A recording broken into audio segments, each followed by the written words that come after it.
and live from Toronto. We're missing somebody though. Greg is chilling somewhere on an island. Where is Greg right now? Greg, you are hopefully enjoying the sun. You deserve it. That guy works full time and all the news releases and all the investing. I hope you're enjoying the sun right now. I do. I'm not enjoying what's outside, hence why I look like a ghost and blend in with my shirt. Yeah, you do. So how's it going, my man? Pretty good. What do you want to talk about today? We're going to talk about a bunch of different things, but I'm looking right now to see on YouTube, because I want to talk to everybody in the chat room, so I don't see the video up. So I'm searching for it, because I want to talk to you, whoever you are. I'm going to talk to you. It just depends on when. A lot of different things are happening at the moment. One of the biggest, I found the video, now I can talk to you, is Midas. That's Midas. Midas is great. Is Aurora. Oh, rip it. Let me pull them up here. So for anyone who's watching right now, I want to pull up this news release, whether my NDI, as we love to call it, is working or not. I'll find out momentarily. But Nelson Peltz. So Aurora appointed Nelson Peltz as a strategic advisor. And why this is important is because who Nelson Peltz is. I looked at this, I skimmed over it, I didn't think much of it until I actually looked into it and thought, this is a huge deal. This is why a $10 billion company is now an $11 billion company because of this person, or sorry, 9 turned into 10. So here's the news release here, Nelson Peltz. If we scroll down here, look at who he is. Nelson Peltz is the CEO and founding partner of Trian Fund Management, a multi-billion-dollar investment management firm.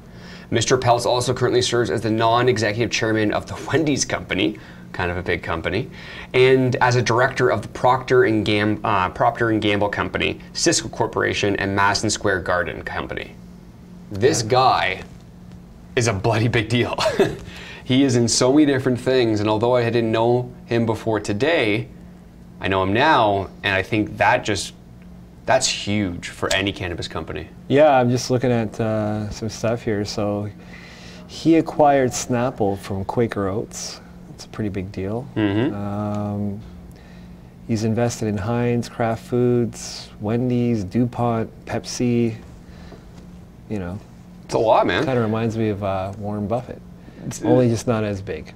But yeah, it's sort of like an Eric Sprott to mining, kind of like one of those moves. Yeah. When Eric Sprott goes into your investing, or he's a strategic investor. Huge amounts. Huge amounts. This guy's got some more money though. Yeah. Because it's American. We've got Richie Rich asking, where's Greg? And although you didn't write that, Richie Rich, I'm also going to say, where's Greg's beard? He's not here. He is in Dominican, Cuba, somewhere warm. He's loving life right now. He's taking a break.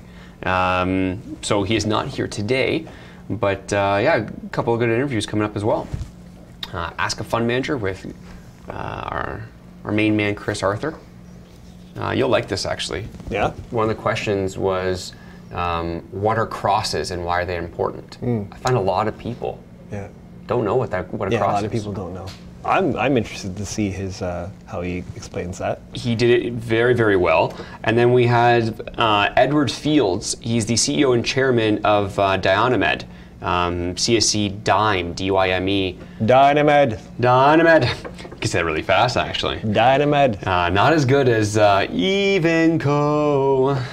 But we need Johnny singing that, that's for sure. You know what's cool about after this show is we're going to head on over to the other set, and we have the Wolf of Weed Street on today. That we do. 6 p.m. Eastern on FTM Media, FTMIG. That will be a fantastic one. I'm sure he's going to want to talk about that Aurora development as well. Yeah, or you can watch us on Twitter too. That you can. But just to quickly go back on that, because you did it really quickly before I went into that Evenco sing, because it's too funny how much that sounds like a great Pearl Jam song. Dynamed, I wish that interview went longer, because he's one of those minds where I loved where it went in the political side of the United States when it comes to cannabis, and basically a cry for, why are you destroying this sector from growing by not allowing people to go to banks properly, but also just the involvement and the growing of these MSOs. But we know It's because they got to get their friends in first. Bingo. Right? Wouldn't you like that if I said, hey, wait a second, let me get my friends in first? Now, Right. wouldn't you love it if you said, hey, wait a second, I'm going to do this tweet. I'm going to do this tweet. And then you're all going to make so much money. Why are you doing that stuff? So I'm doing a tweet. Why? I'm doing a tweet. Really? Our American followers know what I'm doing. I don't know what you're doing. So we'll see if anyone in the chat room says anything there. Huh? I don't know what you're doing a lot of the time. But hey, Probably. it's working, so just keep going. Let me tell you. What do you I think know about everything. what do you think about Boeing grounding those planes today? That was a huge blow to Boeing. For those who don't know, and if you're in Boeing, I'm sure you're. What's the stock at? If you can check really quickly. I don't even know their ticker. BA is the ticker. Sorry? BA. BA. Canada just grounded and banned all flying of their 737 MAX 8s. Can't see it. That's where, unfortunately, a lot of people died. Was it Indonesia?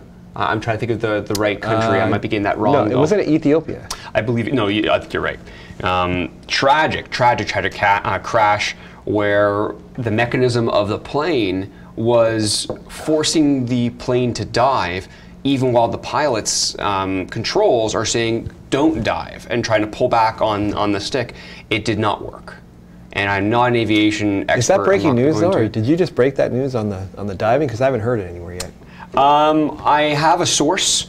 I don't know if I'm allowed saying it because I don't want to get my someone I know closely in trouble, who is very close to that scene. So if I did just break that, yeah, let's not say who it was from. But that, unfortunately, I'm smiling at a really terrible disaster. Unfortunately, that's really, really tragic, and that should not happen. And Boeing's stock is plummeting. Well, dude, I put BA in and it's not working. No. So why don't you? Yeah, let me quickly find out here. Yeah, let's see Boeing's what they're at 375 now. Well, it was what's at it down? It was at 440 just last month.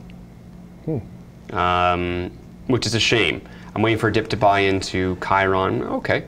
Yeah, no, it's a shame. It's a shame. Let's just call it that. Yeah, it is. Someone's asking what's happening with Huge. Oh yeah, what are they at? They were. Is it ripping? They were on one of the biggest losers yesterday. Oh, okay. So let's see if they recovered. What's happening with Huge? I mean, let's just be honest. I've been calling it since you can ever remember seeing me. I've never owned them, and there's a reason there. So what's happening is people are getting smarter. Well, maybe the German promo is over. German promo, there's a lot of things you got to ask yourself. Chuck Raffici, he was one of the pioneers of the legal cannabis space. People can get mad at me if you want to call the Prince of Pot or anyone else, but he was. Him and Bruce Linton were pioneers, and they went off separate ways. One's obviously Canopy, the other one is Oxley. If they're doing their due diligence and they pull out of a deal, I would think that there's a reason there. Well, there's always a reason, my friend. And we went over that reason. Listen, we kind of warned people way back, and even personal friends of mine that I know that got into this situation. And then, of course, after I tell people, it goes rockets. Yeah. But now is the aftermath of a very expensive marketing and promotional activity. So I went on to one group, and I was not warning people. I'm just like, hey, just look a little bit more into the companies. There are certain aspects you got to be just mindful of. You just got to be mindful. And people tore me apart. Said, "Oh, you're a basher." If you're getting in, look, dude. If you're getting in on some sort of trade where there's a lot of promotion happening, then that is what it is. But unfortunately, a lot of people, it always creates a lot of bag holders. There's always for every buyer, there's a seller. So someone in here is saying, John Green is asking, his position in Aurora, is that why it found a jump today? Yes. What's the new addition to management? Is that the reason why? If you scroll back just a couple minutes in this feed, I strongly believe, yes, that's why. Oh, it is. It has to be, because this guy's huge. Yeah, that's why it's rocketing. He's a known elite executive. Now, does that chart have a gap now? I'm assuming there's a big gap up there. I'll find it right now, actually. Let's get an NDI on me. Go to NDI. ACB. Oh, yes, there is. There's now a gap. The high yesterday was 1103. The low today was 1140. So 1103 to 1140. You find a gap, by the way, you look at the screen right now, this candle from yesterday, if you look at the top left of my screen, you will see an O, which means what it opened at. H is the high, L is the low, and C is the close. So yeah, no, there's a very good gap there right now, about 30 cents or so. Because then you look at this next day, and you see that the low is 1140, which is clearly not touching anywhere near this candle. And what do they always say about gaps? 92% of them fill. 92% of them fill. So just be mindful there. But Aurora is one of those companies. I mean, I personally love what they're doing. I think they're going to be around for a long time. Hey, that's a personal opinion, of course. Yeah, this is a good thing. It's a good thing. Yeah, very good. See this investor come in. Absolutely. We also had a lot of questions, because that's a good question actually, about the, what's a gap and all those different things. And again, for all of our people who've been doing this for a long time, I get it. You know exactly what a gap in the chart is, but there's a lot of people who are turning to programs like this, like programs like Midas, and they want to learn more. And there's all the way from the just beginning all the way to experts. So those are good questions to answer because it's important to know. And that's why we do Ask a Fund Manager with Chris Arthur. And his segment's coming up in just a second here, where we went through, what was it? What does he think about buy in May and go away? Oh yeah, that's a really interesting one. Like go to Muskoka? Yeah, no, like sell in May and go away is what I meant to say. Sorry. Yeah, sorry, you're confusing me. Yeah, I said the wrong thing there. And what is a cross, and why is it important? And there are two other questions that are eluding me right now, but it's okay because we're going to go to that segment right now where he's going to talk about it. So this is going to be a good segment. I always love when he comes in. I'm looking forward to buying junior mining and going away. We're going to talk about that when we get back, but first, Chris Arthur. And joining here today is another round of Ask a Fund Manager with Chris Arthur. My man, how you doing? I'm doing very well. Yourself, Brandon? Doing well. It's been a busy month. We've had a bunch of different things in the investment world. PDAC, world's largest mining convention in Toronto, just recently concluded. So it's been busy for sure. No, unfortunately I missed that one. But what were your thoughts on it? It was good. Something was very interesting. A guy named Sean Kingsley. He came into our studio. We had a nice podcast with him. We were talking about mining, and one of the things that he specifically said about PDAC was that there was a lot of industry people and a lot of funds and people like that, but the retail investors, it was lacking this year. Okay. And I find that actually a very interesting thing because as a fund manager and person looking for trends,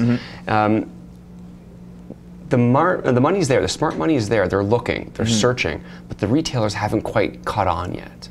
So that's actually, for me, I look at that as a very fortuitous time to start picking out certain companies because I know that we're still ahead of the curve. And there's something that's really interesting. Again, another trend as well is the commodities to equities ratio.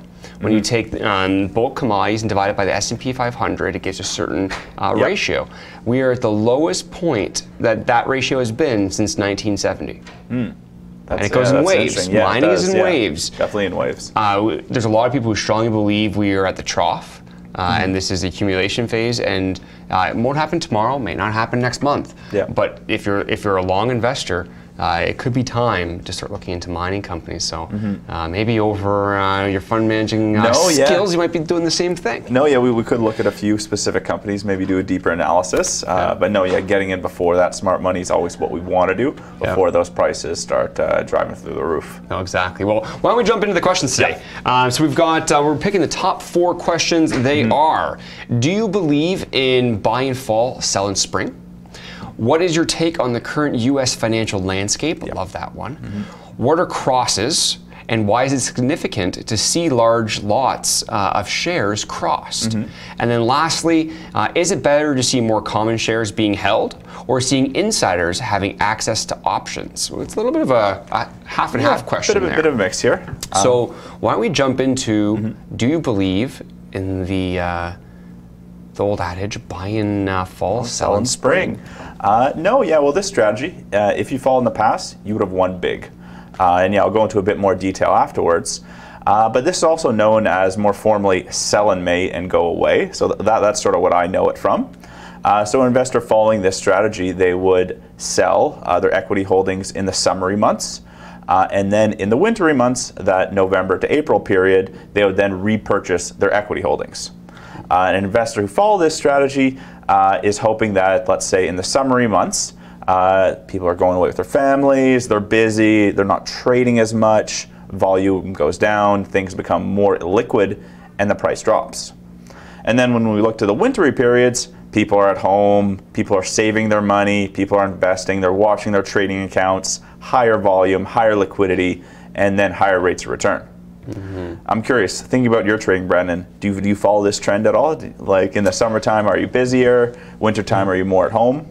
Yeah, it's funny because in the back of my head, I want to think that, especially when it came to cannabis stocks, I was selling in the before the spring. I still got destroyed. I mean, January hit and we were all, I think everyone took a hit there. Everyone in North America got destroyed. But there was a little bit in me that still wants to trade. I still want to invest. I might be buying in the summer, funny enough, because that's when you're starting to see some of the lows of the year. So me, myself, I don't follow it to a T, but I am aware of it, and I don't think I'm as active in the summer than I am the fall. No, and I was actually looking at my trading habits as well, and I was looking at my rates of return and the amount of trades I was placing, and they were higher in the wintertime, and the cash I was putting in was higher in the wintertime. So I didn't even know it, but it was this question that made me do a deeper dive into my trading and realize that I almost fall into this camp as well.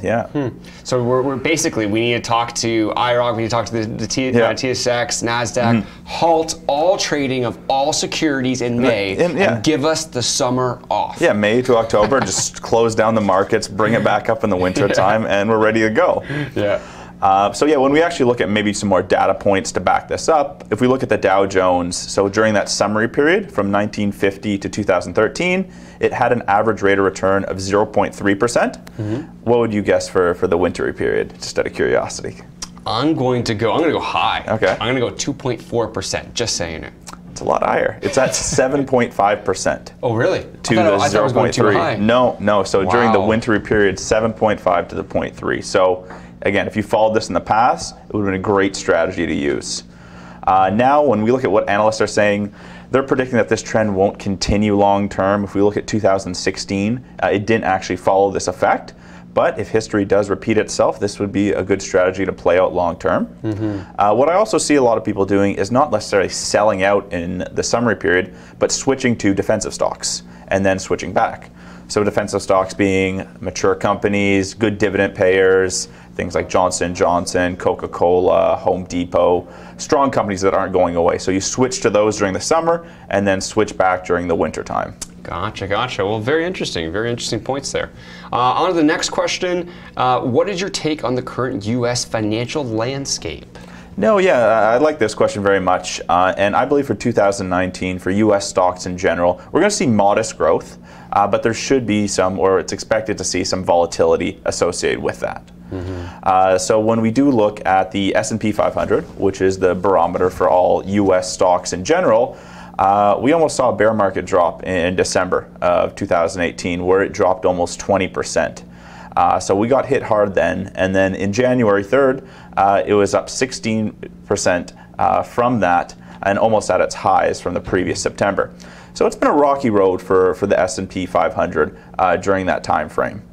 I'm curious, during that December pullback, did you notice any of your stocks get hit during that time? I know cannabis was less affected during that time. I think everything was. Everything was, and then it was almost like it was capitulation on Christmas Eve, December 24th.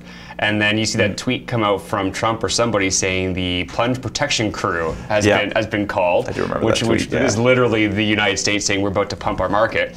And then come Boxing Day, they had a 1,000-point gain in the was it the Dow, or it must have been the Dow? It was the Dow, yeah. And that's the highest point gain, not percentage, the highest point gain in any one day in the history of the Dow. And then look what we've done since then. We went like 9 weeks in a row of green. Green it's markets. Amazing what apparently a plunge protection crew can do. One tweet, one news release, can have a tremendous effect on the market. What we do see is what analysts are saying. So Wharton School of Business, Vanguard, and other analysts on Wall Street, they're predicting growth levels all positive for 2019. Yep. Some higher than others. Some are saying we're going to be in the 3,000s, up from last year's peak. Some are saying more modest, around 5%. Vanguard and Wharton being in the more modest category. So yeah, with that, we might see some choppy waters. As I said before, there are a few things that could affect the volatility. If the Fed hikes the rates, that could be a big one there. Analysts aren't sure whether it's going to be 0 or a few, but if we're going to see a few, that's going to affect the U.S. stocks right there. We got the trade war with China, Trump doing his regular stuff with those tariffs. Yeah. That could all play into the factor. A few positive points though. The yield curve is positive for the year, so that means we're unlikely to see recession-like activity for 2019. And we have a few great IPOs that might be coming in 2019 as well. Most notably, Uber, Lyft, Pinterest, Slack, Palantir, and CrowdStrike are all expected for 2019, and that could drive a lot of cash into the market and help boost U.S. equities there. Yeah, and especially seeing that I didn't know a couple of those companies, but all of them sound like they're to do in the tech industry one way or another. Variously, yeah. And look what Facebook and Google, although Google's been around for a long time, Amazon, all these ones, they've been drivers of the market for a long time. Because if you pull those stocks out, it's amazing when you look at the indexes, like what happens when those gains aren't in there. Oh, yeah. It was not a good time the last few years. It's a great effect, They actually lifted us, so it'd be very interesting, actually. No, yeah, Slack is one that I'm paying attention to. I myself have used it personally with a few of my fintech companies that I have worked for. It's a messaging platform, but again, very, very tech, very innovative. So I do expect good things from that depending on where the entry-level price is at. Very interesting, very interesting. Appreciate it. This is an interesting one. I don't know many people actually know this one. If you're a trader and you're looking at me right now, I'm like, what do you mean you don't know that? Well, you did know about that, but most people don't. It's what are crosses and why are they significant to see? Why is it significant to see a large lots of shares being crossed? Yeah, great question there. So a cross is, well, there's two types of crosses that we typically see. One with securities and one with a currency. So if it's with securities, a broker will receive, let's say, a buy and sell order for the exact same security for the same price. So let's take Amazon. Someone places an order for 1,000 shares at, let's say, Amazon's trading at $2,000. And then on the other side, we have a buy order for 2,000 shares at, again, that same price of $2,000. Then the broker would significantly just cross the shares, avoiding the exchanges, and just swap them between the two parties. The same thing can happen with a currency. If you want to trade a non-US based currency for another currency and not trade to US and convert it in between, the broker then can do a swap across both of them there. Yeah. So why is this important for a company? This creates a lot of liquidity for the positions. And more importantly for foreign issuers, actually, they can actually access the US markets through the over-the-counter market. So previously, they would have no access to US capital, but now they can access through the simplifying standards instead of SEC's very stringent standards, and they can switch those positions. So before they had no access to US investors, now they can access it through the over-the-counter market. So that's very significant for those companies there. Yeah, absolutely. Because you get people coming in your company that otherwise most likely couldn't. No, yeah, with US being the largest market out there, not having access to that capital is huge. So this sort of gets away with it. They can swap those positions or cross those positions, even though they're not complying with the full SEC reporting standards. So that's pretty huge for those companies. Yeah, and I've also seen, especially recently as well, some crosses that are above the current market price. Yep. Because at the end of the day, you just need to decide on a price. I mean, I remember notably, although unfortunately didn't help them, with Wayland, I remember seeing crosses that were like 20, 30 cents above what the current share price was. And a lot of the times people can look at that like, well, that's very bullish. Whoever wants to get in is willing to pay a premium to get that large chunk. So that could be a sign, not always, that could be a sign of typically it is a positive sign, but you also got to think someone's on the other side of that trade as well. And they're usually significant lot size. So usually you don't see it as a smaller lot. It's definitely a large position if it's going to be swapped like that, especially over the market rate. Yeah, perfect. So for anyone who didn't know before, now you do. Crosses. As we both cross our head and say that. The last question, and I think this one's kind of a 2-point question, so maybe we approach this half and half. Yeah. Is it better to see more common shares being held or seeing insiders having access to options?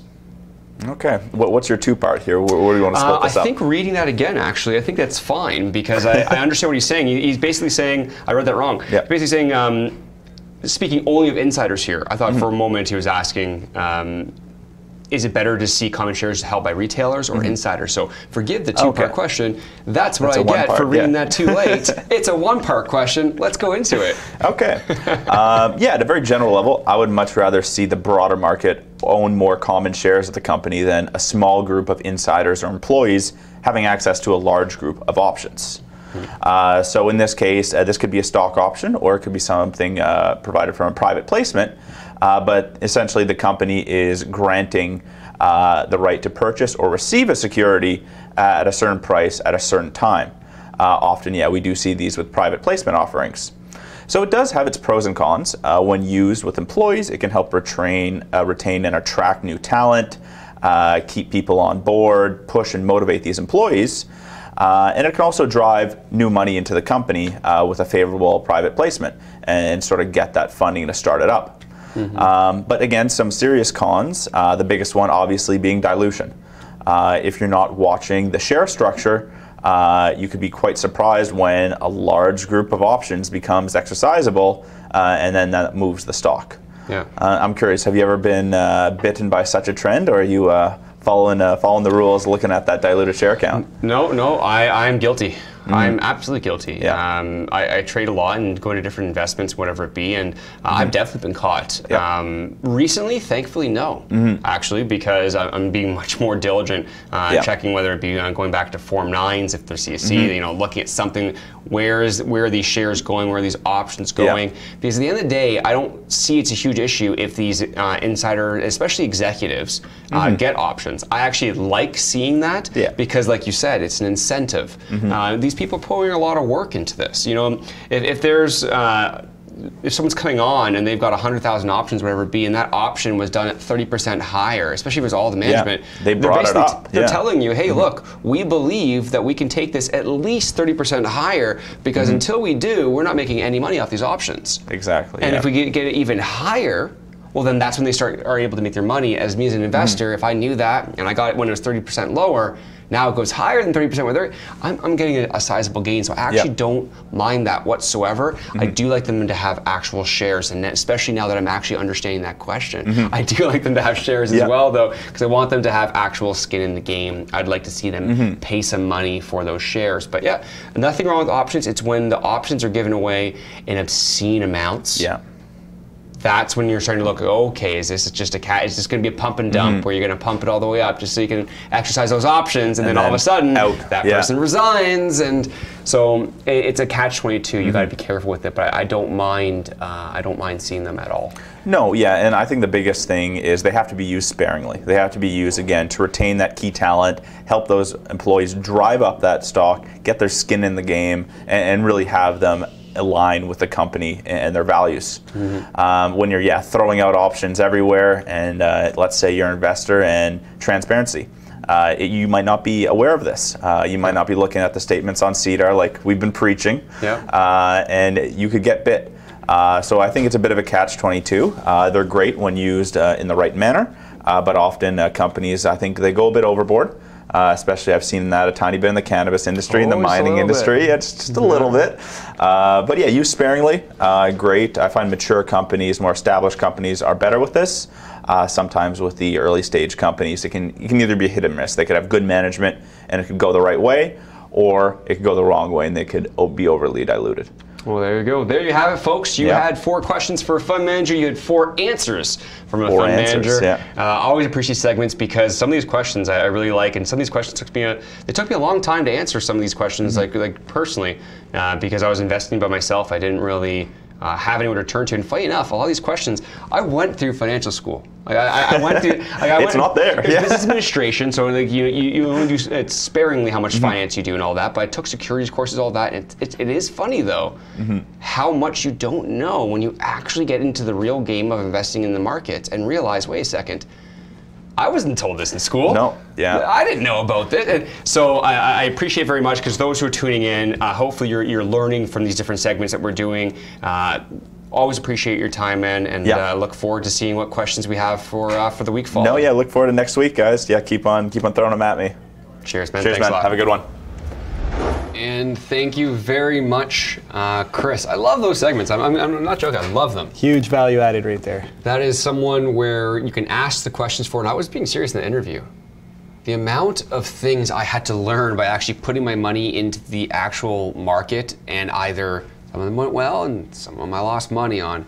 Now you can have someone, you can just go to a Facebook group, followthemoneyinvestor.com, plug, and vote on our poll each week, and a fund manager comes on it and talks about it. I love that aspect. Chris, thank you so much for taking your time. I know you're working today too, so he takes a break from work to come in. That's awesome. I think he does well with the ladies. He's a handsome man. He goes into the bar and he's like, well-spoken. Alrighty. Ladies, do you want me to make you money? No. He's a good gentleman. He's a good gentleman. No, and that was a great segment. There's a lot of information in there. Yeah. Yeah, especially crosses. You see that a lot. What was your favorite part of that interview? Because there was a lot in there. I think one of the biggest ones was the sell in May. Sell in May and go away. It's amazing. I'm quoting my numbers off the top of my head, but he said something like, in those summer months, the return is around 0.37%. Right. And for all other months, your return's around 7%. But it might be changing though. It might be changing. It's also a little bit skewed because you're talking about a 3-month period opposed to a 9-month period. So there's stuff there, but it's enough to go, okay, wait a second, I think that might kind of be there. Absolutely. Because you think about it, in your summer, it's nice, you want to go out to the beach. We got to have him over at the other set. Tomorrow. Yeah, he's going to come on. Come on tomorrow, absolutely. FTM Media. Yep. YouTube. Subscribe. So there's a 40,000 other people have. 40,000. 40,000. So you wanted to pull up a news release here of the Hexo takeover. I did because it's the biggest conversation in the in this chat room right now. People are asking about Hexo and Newstrike, and I think Newstrike investors got hosed here. Okay, so let's break down. First of all, what was their 52-week high? For Newstrike's 52-week high. That thing ripped. I remember. I think it was last year. That was a little bit longer ago now. Okay, but what is it? I'm going to go right now. Let's look it over. NDI. NDI. Whoa. You like that, eh? Yelling. Are they on CSX or no? They're on CSX Venture. So this is their 6-month chart. Let's go to a 1-year chart. Maybe a year on that, maybe more. Let's go a year. 52-week high. So sorry, yeah, that I would have been. I didn't ask the right question, Brandon. 130. But let's go 2 years. Yeah, do 2 year. Because that's a different story. Yeah, see that? It's like $3. That's right. Yeah. That's at the precipice. Nope, that's just before the precipice of the massive run that we had. And then whoa, that's what happened last January. So what was the structure of this deal? So essentially, and I'm giving Alan Brockstein a shout out here because I've followed him for a long time. I think he's one of the names, if not the name in cannabis. So shout out to you, Alan. He broke it down really quickly and said for a Hexo share price of $7.40, it's worth 47 cents, and it closed at 45 cents. They gave a 2-cent premium. And forgive me, I'm not sure if I'm allowed showing that because that's a private subscription to that service. But 420 Investor, if you're looking for what that service was, another plug for you, Alan. They gave a 2-cent premium. That's like from 47 cents to 45 cents. Someone pull up your calculator and say it in the thing. It's probably like their stock is at 45 cents. 33%. Yeah, of course. Oh my. And that's been going on for a while. And this is nothing against Newstrike. If anyone needs a coffee cup, our company knows a little bit about share price going down. That's what this is good for. I don't know if that dig was needed. If you're looking at that though, it's not a great deal for Newstrike. Like off first glance, maybe it's something I'm not seeing here. But nothing against New Strike, nothing against Hexo, but usually when you see some sort of a So buyout, there's 20% you get like a 20% premium, a 15% premium. So the ownership group just wanted. Yeah, I mean, pull up my phone and even do it because no one's. Oh, someone's saying 3.5%, I think, because I'm allowed to do whatever I want. It's so a the live lesson broadcast. here is what's the lesson? What's the solution? There is no solution to this one. No, but the obviously solution is you got probably. I can't tell what so people would vote. this management group wanted 7 minus 45. Yeah, around 4%. I think I got 4.4% there. That's not the premium I think they wanted, but maybe some people are thinking maybe it's not going somewhere and they want to be attached to Hexo, and you might believe that once your shares get turned into Hexo, you have a better chance of surviving and doing well in this market. Sector consolidation, dude. Yep. So from that angle, they didn't. Maybe it's okay. Yeah, but they didn't execute, man. Yeah. So yeah, that's why I don't really think it's that good of a deal, especially for New Strike shareholders. I believe many others will think that way as well. So not the greatest deal, unfortunately. But what can you do, man? What can you do? You know, sometimes RLV pulled back. They ripped yesterday. I saw that. We were talking about RLV yesterday. They've pulled back, what, 14% or so? They're a client? They are. Client of FTMIG.com. What other rippers do we have today? Maybe I won't use that terminology again there. Should we look at market movers? No, we'll leave that one for later. I never noticed how inappropriate that sounds when you're saying something's ripping. You know what we'll do? We'll get the wolf on, and we'll just have we'll just fire off names. Yeah, that's too funny. We will. Aurora, 11.84% off of that news of their director. I love that. You didn't even laugh at that. You laughed at all these other things. Laughed at what? I fully just said, let's see what other rippers we got today, and you didn't even make a smile there. Dude, you know I'm not a lot of fun. I know. You laugh at everything though. The Turkey, TRTC in the United States, TerraTech, down 9.85%. Oh, you're lucky. I was just saying that. It was down 11%. You got a little bit better. Grin, who's Grin again? That's Grown Rogue, I believe. Up 9%. A fan favorite as of late is quite steady right now, CXXI. A lot of people on this channel probably got into that because there was a fantastic interview with Ben and their CEO. You know there's more to the markets than cannabis, right? Never. Psh. Of course. He's like, what are you talking about? We're going to get into that segue for mining. Pull up USGD. USGD? Yeah. But going back on, just really to finish that thought though. Yeah, go finish your thought, Brennan. The reason it's probably down is because their next revenues for that massive acquisition are on Q2, not Q1. So I think people are starting to realize that. US, what is it? GD. USGD. I believe this is Warwick's company, is it not? It is. Was it on the CNX or CSE? The venture. USGD? Yeah. No, it's on CSE actually. Is it really? American Pacific Mining Corp down 7.69%. What's what was the last trade? The last trade, go to cents? L2 real quickly here. I think I saw 18 cents there. It might have just changed here, but L2 is saying that the last trade was done at 18 cents. I saw it around 20 and a half. Yep. Must have had a little bit of pull off. 20 and a half was yesterday. Pull up TUD. Here's a company I'm watching. TUD. We're just going to go random companies. This is a definitely trade by appointment stock, not very liquid. However, both of these mining companies that I brought up, they both have upsized their private placements. Pretty sure Warwick's closed. Mm-hmm. This one I think is still open. And I think word on the street is there's some strategic investors getting into this one. And let me ask you a question. This is a loaded question because I already know the answer. Why are we talking about mining? Because we love mining. And why? Why? Because no one else cares right now except for Bay Street Funds and us. Honestly, I'm making somewhat of a joke of it by doing that. But the reason why you personally made so much money on cannabis stocks is because I bought into cannabis when people were laughing at me when I told them I bought into this company called Bedrocan.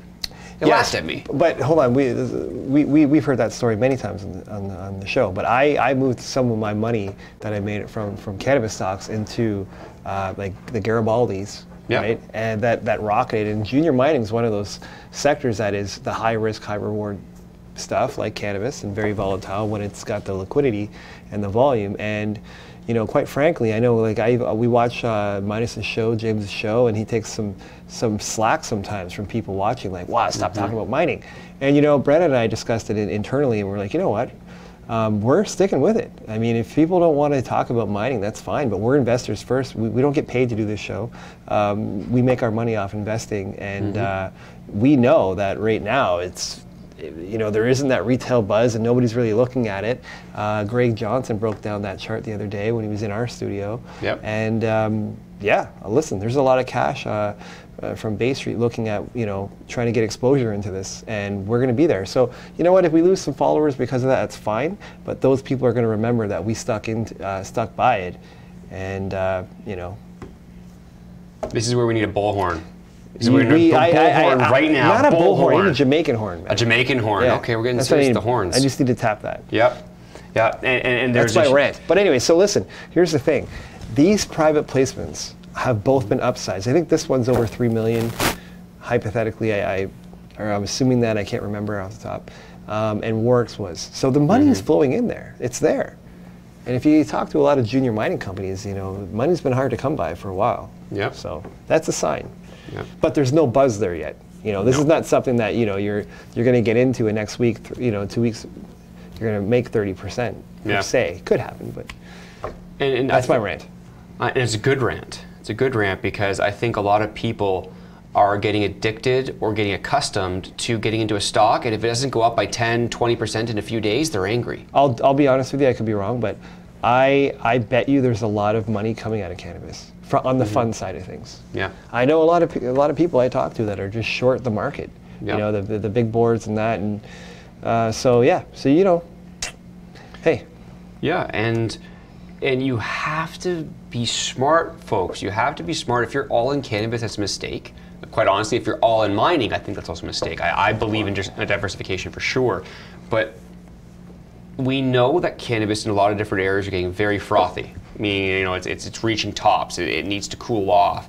A lot of these evaluations are getting ridiculous, and quite frankly and honestly, a lot of these companies are not going to make it. When cars first started coming out, there was like 75 different companies when cars started going into production, all of that, and started getting really. Now, how many did we have, especially in America? What? North America, Ford, GM, Toyota. Like, Toyota came later, but you know, it broke it down to like a half a dozen major companies. You don't think that's going to happen in cannabis too? Battery metals. I mean, you know, electric cars. Where are you going to get that stuff? Switch the tempo. I like it. Same point though. Love it. Well, yeah. So anyway, just be careful what Facebook groups you're in too, because trust me, there's some kind of sketchy things going on out there right now, which I'll just leave it there. Yeah. But just be careful. Yeah. No, absolutely, man. Absolutely. And if you want to see what we were talking about when Greg Johnson got on that chart, FTMIG.com, you can go to metallic minerals. It's tagged there because we have a feature page for them. They are a client of ours, but that's information on the sector even, not just metallic minerals. But he speaks about the commodities versus equities chart. Absolutely. Very important.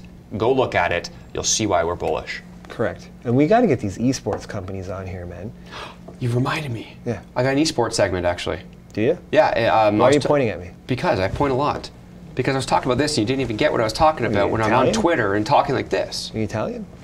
Actually, I'm a small bit Maltese, which is a mixture of Italian and Arab, and my dad's adopted, so I don't know. Yeah, I have a I'm Maltese Scottish. friend. I have a Maltese friend. But the story I had, I was talking to someone in our group, and we were talking about a company called Luminosity. Illuminati? Illuminati. We're talking about the Illuminati. What's the ticker? Luminosity, no ticker. Red? Anyway. Yeah. It's also their symbol is an eye and a triangle. Luminosity, and they were doing a private placement. And the reason why I bring this up is that I still don't quite get that sector in the sense of I don't know which companies I want to look for. Chris Perry's gone on record saying, you know, we'd be very mindful of those companies that are just doing teams and stuff like that. And he's got some good points there, but we're yet to see what's going to happen. But this company, the reason why I bring it up is that they had a $15 million raise and they're oversubscribed by 4 times. Say what? Oversubscribed by 4 times. What? Over $60 million are trying to get into a $15 million private placement. Now, I don't care if you like the company or not. And I haven't even looked into this company, so that's not my point. My point is, there is money that wants in, and if that's the case, we're going to follow it. Sorry, is that a private company? They're private. Right. They're private. So a lot of people are loading up on the privates. Yep. And there's going to be some go public transactions and some hype and lots of promotion, lots of marketing, lots of this, and then the revenue's got to come, and we'll find out if it's actually something. Yeah. That's what's going to happen. Yeah, and you know what? There's going to be a lot of players in esports that aren't going to work. I look what happened to cryptocurrency, although they're not the same, obviously, but there's a lot of players in these different. Of course, man. That goes without saying, though, dude. Exactly. Yeah. So you got to find the good ones, So or be get in smart. early, and there's a lot of promotion, and you get out and you make money, and Bob's your uncle. Can we? I don't know if we can replay that, but getting in early is the number one, because you can get in early into a shitty company with a great stock and still make money. That's called trading. I don't mind trading. But you just gotta have a balance, and you gotta know what you're doing. If you're investing in a trader stock, you're gonna be the liquidity It's funny event. reading a lot of the comments from the from our traders, our trading friends. The way that they talk about stocks, it's so funny, man. I can appreciate their humor too, right? But someone's saying luminosity is for brain train to help reduce dementia. I do know of that. This is a different spelling of that, I'm pretty sure. For that company. I just know it's an esports company, 4 times oversubscribed. Money's flowing into it. Follow the money. Hey, look. That's why this sign right there says follow the money, because it's smart. Don't stay in one place. Look. Oh, there goes my face. it says Can't see Chiron myself Life anymore. Science. Chiron? It's a mistake. Alive. It still says Chiron? No, Live. if you refresh it. Live on the Midas Refresh Letter. it. It went to Did it? Edwards Fields. Yes, you're behind. Fine. I'm always behind. But yeah, no. I refreshed. Bunch It's of still different there. stuff, man. Is it still there? Yeah, well, mine still says Edward Fields, CEO, Dynamed Holdings, which is a great segue because he came on. If you point, I'm going to punch you. I'm going to point, so get ready for a punch. We're going over to the CEO of Dynamed because it's a big MSO, multi-state operator. It's like the new buzzword in the cannabis space, and there's a reason for that because I think these companies have a high potential of being very, very good. Well, so let's go to that interview now and see what he had to say about his company. And we're joined here today with Edward Fields, CEO and Chairman of Dynamed. My good sir, thank you for coming on the show today. Good morning. Thanks for having me. Great to be here. Absolutely. And I'd like to start with a very basic question because it's the first time for our viewers to see you, although I know many of them do know about your company. Who are you and what is it that you're doing out in the States? Yeah, Dynamed is a cannabis brands company. From the beginning, we've been thinking a lot about how to control our own destiny as a brands business in this highly fractured cannabis space. To make sure we've got control over our own destiny, we've built a distribution platform so that we can reach consumers through the traditional retail dispensary channel. And we have the largest direct-to-consumer fulfillment platform, excuse me, in the industry today. We serve north of 40,000 customers every month in the Bay Area. It's a significant amount as well. And what a lot of investors have been really tuning into is this acronym MSO, for the multi-state operators, which you are. I believe you are in several states. Where do you operate out of? Yeah, that's correct. We operate in California, Oregon. We're about to launch our products in Nevada, and we're super excited about the work we're doing in Massachusetts. We think there are some other interesting mature market states to bring our direct-to-consumer and distribution capabilities to in the months ahead. So, we're super excited about how the cannabis story is unfolding across the U.S. Yeah, it's really been heating up. I mean, I've been following this for about 5 years now. A lot of that has been personal investing as of late, obviously with the community and everyone paying attention to several different sectors, but especially cannabis. The United States in this last year has really started to, in my opinion, really started to make up ground, where as revenues go and businesses go, I think it's always been churning in the background. But from an investor standpoint, I think the United States is finally getting a lot more eyes over south of the border than opposed to what it was always before. Is a lot of it was north of the border, and great time to go public for yourself as well. Yeah, look, I mean, this is a watershed moment for the U.S. cannabis market. All of the stars are aligning to get the STATES Act passed and to normalize banking for cannabis. At the same time that happens, you'll see institutional investors who've been forced to be on the sidelines because of their LP agreements, plowing capital into the best operators who can deploy capital in a responsible and economically efficient way. Yeah, and I think that what you said there in a responsible manner, I think that is actually one of the most defining characteristics in companies that I'm finding in the last little while of people. Don't get me wrong, a lot of people had a lot of money. If you look at the likes of Canopy, a few people have heard that one before. They have a lot of money. I get it. But a lot of people, though, are spending millions and millions on what other investors, especially people with a little bit astute when it comes to financing, wondering, you paid that much for that asset? Or you paid that much for that service? And I think, not all the times, but I'm seeing a lot in the United States, I think they're being much more frugal and they're getting a lot more for their dollar's worth, especially as I've been starting diving into all those different companies, and especially the MSOs a lot more recently. So I'd like to hear that, because you don't want these millions of dollars just thrown against a wall to see what sticks. You want a real plan put forth. Well, look, I think that's enormously important. And I also think that, there's this convergence of events taking place both in Canada, but also in the United States. We've had businesses put up big numbers in their promotional documents and in their listing documents. And I think this is the year when the businesses that deliver on those commitments sort of stand out in bold relief against those who struggle to actually execute on the plan.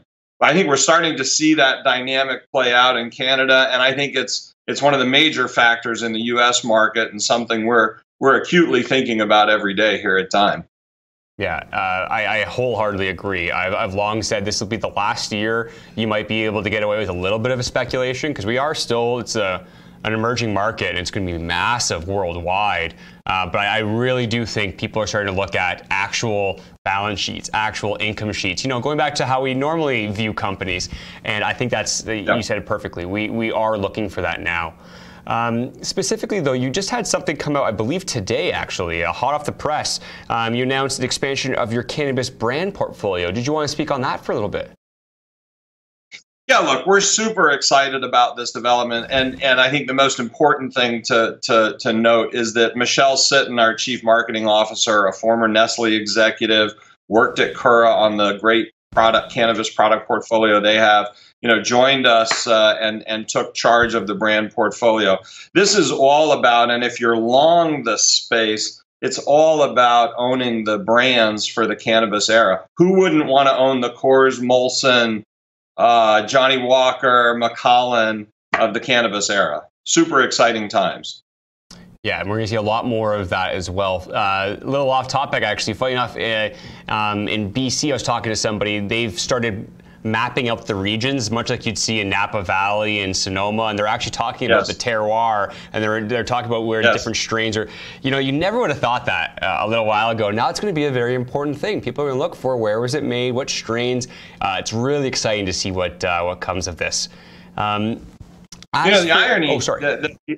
Sorry, go ahead. Oh, no, please. The irony. Well, the irony is this is actually a very mature market that's been around for a long time. It's just been serviced by the illicit market or the black market. And you do have these sophisticated enthusiasts who can taste and sense the difference between an OG Kush grown in Mendocino and one that's grown in Humboldt County. I think it's super exciting that this dynamic is developing, and I think that portends well for the small boutique cultivators who've been practicing their craft for a decade or more and now have a chance to bring it to market, with the help of a company like Dionymed, through our distribution platform, providing the services that all these cultivators need to get to market and finished goods with tested, safe products. I think it's an exciting time for those cultivators in the industry. Yeah, well said, because that's something I found out very quickly, is that the cannabis enthusiast will make a wine snob look like they don't care what wine they're drinking. It's funny. There are some very, very picky people there. Well, there are, and they have sophisticated palates, and I think this is one of the fun things about cannabis. I think it's also important to note that we're just now at the very beginning of understanding the true medicinal qualities of this plant. It's been used by humanity for millennia. It was briefly prohibited for 70 years plus because of some really, sort of thoughtless, bureaucratic, sort of thinking back in the 30s or so. The medical opportunity in the cannabis market is also enormously important, and it's exciting to see sort of companies bringing great products to market. Who wouldn't want to own the Advil or the Tylenol or the NoDoz or the sleep aid brand of the cannabis era? Yeah, absolutely. Especially as we start seeing, there's a lot, like you said, there's a lot of work to do in the medical space, but it'll be very interesting to see how many of these different opioids and all these different types of drugs that can be replaced with a natural cannabis product that we all know has much, much less addictive properties. Some would argue none, but I think anything always has a little bit of a addictive personality. Anything, sugar or food, doesn't matter. But it'll be really interesting to see that, though, and I think it's going to happen. We just need a lot more testing first, which is being done right now. I really appreciate you bringing up the issue of opioid replacements. The United States and other, sort of industrialized nations, but in the United States in particular, we're suffering this extraordinary opioid epidemic. And the data is very clear. When cannabis is available in a community, or the day cannabis becomes available in communities, opioid fatality overdoses plunge by 25 to 30%. We're losing tens of thousands of Americans, more than 60,000 Americans in 2018 to opioid overdose fatalities. Thanks for bringing it up, because I think all of the participants in the cannabis ecosystem need to be reminding our lawmakers that there is a moral imperative to eliminate the federal prohibition on cannabis. And if I may, let me also add that there is an absolutely critical imperative to fixing the banking issues in cannabis. It isn't safe for our employees. There are 413 employees at DionyMed across, sort of 4 states, to be handling currency in the quantities that we have to in order to run our business. This is crazy. It doesn't make sense. It's not safe. And I think all of us in the sector need to be advocating with our legislatures, both at the state level and at the federal level, to fix these problems. Let's get opioids off the street and cannabis in the hands of everybody, everywhere. And for God's sakes, let's get cash out of the marketplace. Absolutely, and I think it was the Cole memo. When the Cole memo was rescinded, that's when that began. I could be mistaken here, but it's a situation I personally don't understand. I do, because I pay attention to politics and there's a lot in there, but it's absolutely a shame. This is it's not going anywhere. Cannabis is going to continue pushing forward. It's only a matter of time. I'm very, very strongly opinionated in that way. And yeah, absolutely, we are facing an opioid epidemic in the United States and in Canada and in a lot of different places where opioids in themselves aren't necessarily evil. They can be taken in extreme cases, but how easily we give it away and how easily we demonize cannabis doesn't make sense. Yeah. I was with a former NFL quarterback a couple of nights ago who's become involved in the cannabis space. He's doing great work at a place called Greenbrier Holdings here in California. And he was commenting on his own experiences when he was playing for the Bills and he was out in the world as an NFL quarterback. The amount of opioid-based painkillers that the players are offered to deal with their professional working conditions is just not right. And they're all, sort of tested for cannabis, which is one of the prohibited substances. It just doesn't make sense. Can you imagine politicizing aspirin? And I think you made the right point, Ted. For goodness sakes, this is all about politics, and it's time to take politics out of both the medical side of cannabis and the recreational side. Absolutely, absolutely. I'd love to go further on that, but we're just about out of time for today. I did have one more question for you, though. For our investors watching this, what is the catalyst, or possibly a couple of catalysts, that you're the most excited about this year, for then investors can go over to your website afterwards and look more into you as well? Sure. Look, we're super excited to have gotten out into the market. We're looking forward to publishing our Q1 results. We haven't had a chance to actually show the street what we're achieving, the results that we're producing. And this is a business that's growing at a dramatic pace with hundreds of employees, fantastic revenue growth, very healthy production, in fact, ahead of plan in our distribution side of the business, really exciting developments in Chill, our direct-to-consumer platform. And I can't wait to tell the story to investors with the hard results that the team is delivering. Perfect. Well, again, I appreciate very much for having you on the show. We always look forward to having repeat guests as well, because we like to keep the progress report of how everything's going. So I appreciate very much, and look forward to speaking to you again in the near future as well. Thanks so much, and check in with me after we get a chance to release our Q1 results. Absolutely. Take care now. And thank you very much for that, Ed. I appreciate that.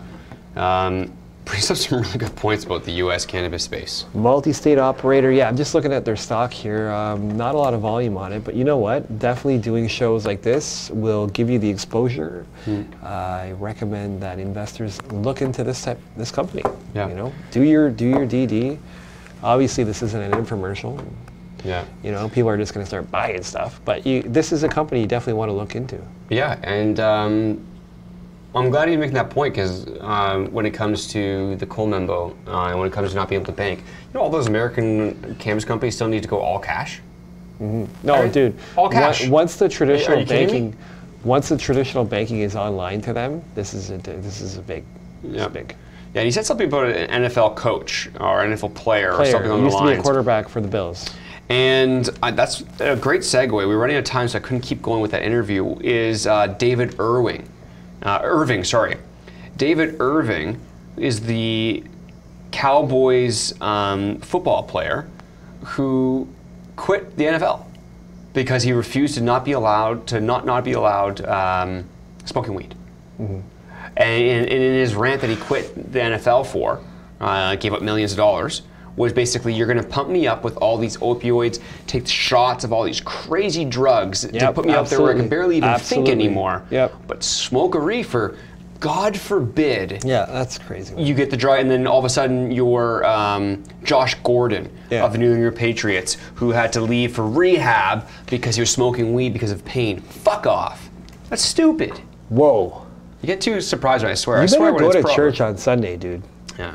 Now, swearing is relevant. You'll never catch me taking God's name in vain, though. That's the important one. Swear words we just made up for ourselves. Some human just said, hey, that's a bad word. I'm not going to listen to some human just because he says that. I have comments right now. So listen, that's ridiculous. It sucks. There's no way but we're definitely not on that path here. We're not on that path. People have been woken up. Yeah. Just a matter of time. Things are changing. You're saying they woke? What? You saying they woke? They're woke. Yeah. Can't say that. Yeah. And yeah. No, dude, we're totally. I know some baseball players that are, they're token. Well, basketball players. And I'm talking about major league players. Yeah. Yeah. So we're headed in the right direction. You know, things happen slow, man. But I just think it's important that, we as society and humans, we look back and we go, how has it been illegal for this long? And you look back at why. Cotton oil. What's that?